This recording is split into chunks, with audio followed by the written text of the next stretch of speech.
Buongiorno a tutti, vi ringrazio molto dell'invito, una bella opportunità essere qui oggi con voi e ascoltare la relazione del Presidente che mi ha molto colpito per la chiarezza e anche per, come dire, gli obiettivi che sento davvero vicini, quelli che voi avete elencato nei punti della vostra relazione. Beh, intanto devo dire che la cooperazione rappresenta un'esperienza unica nella storia italiana, molto forte nell'esperienza veneta, ma in generale nell'esperienza italiana un esempio virtuoso, uno delle realtà più concrete e forti con la quale siamo riusciti a declinare nel nostro paese il valore della solidarietà.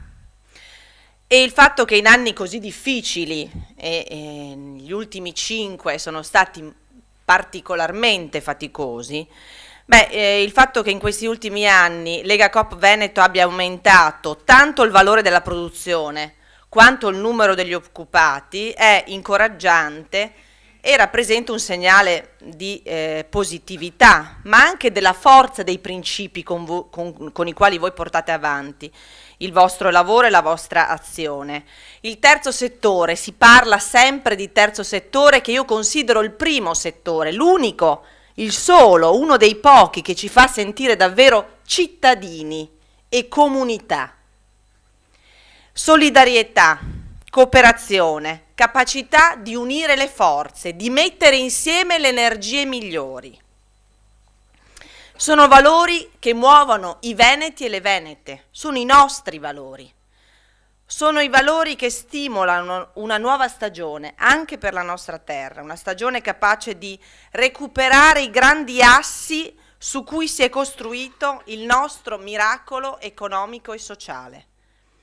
In primo luogo dobbiamo recuperare quel senso di comunità, quel senso di appartenenza, l'orgoglio di appartenere a questa grande comunità, rimettendo in piedi il modello di integrazione sociosanitaria veneta, un modello unico nel nostro paese, che è stato tuttavia, a mio avviso, indebolito.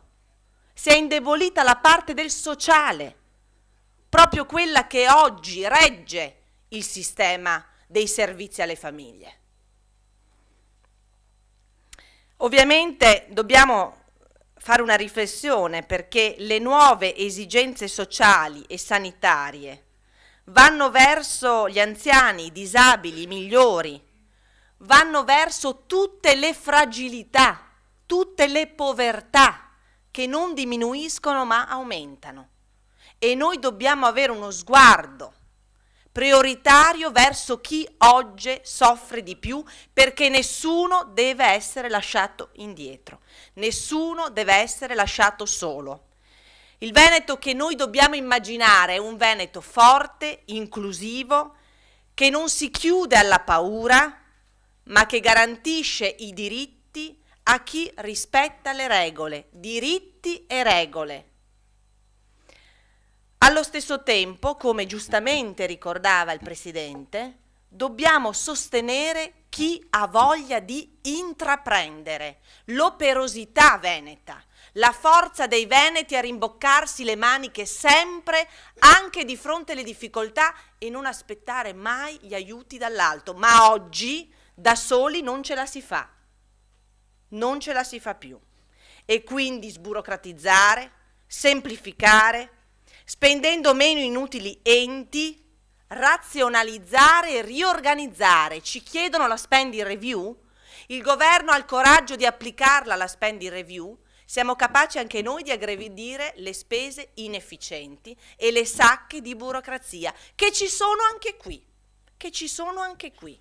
Siamo bravi? Sì, possiamo essere ancora più bravi. Dobbiamo essere ancora più bravi, perché le sacche di inefficienza ci sono anche qui. Utilizziamo meglio i fondi comunitari.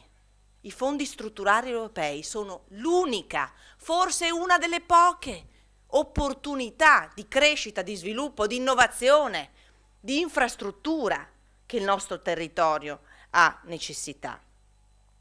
E allora noi dobbiamo aggredire, agganciare progetti orientati alla crescita e non continuare in microprogettualità che l'Unione Europea non finanzia più. E ce l'ha detto, ce l'ha ribadito la Regione. Come vanno utilizzati i fondi strutturali, grandi progetti di sviluppo, dove vogliamo andare, dove lo vogliamo portare il Veneto, che visione, che progetto, che idea abbiamo per il Veneto. Allora io credo che per fare questo abbiamo bisogno di energie, abbiamo bisogno di far entrare aria nuova, senza rinviare i problemi a domani. Un domani che non arriva, una politica che deve smettere di lamentarsi, di lagnarsi, ma che ha bisogno e che ha il dovere di fare delle scelte. Chi è in politica deve scegliere e spesso le scelte non vanno sempre nella direzione di un consenso immediato. Le scelte talvolta fanno anche male e bisogna avere il coraggio di mettere le mani anche dove fa male, però con l'idea di riuscire a portare il Veneto, una regione, a ritornare ad essere locomotiva, leader tra le regioni del nord-est e del nord Europa. Allora io credo davvero che dobbiamo aprirci, dobbiamo portare il Veneto là dove deve stare, dove ha il diritto di stare, perché merita molto di più e io credo che noi da qui possiamo ripartire.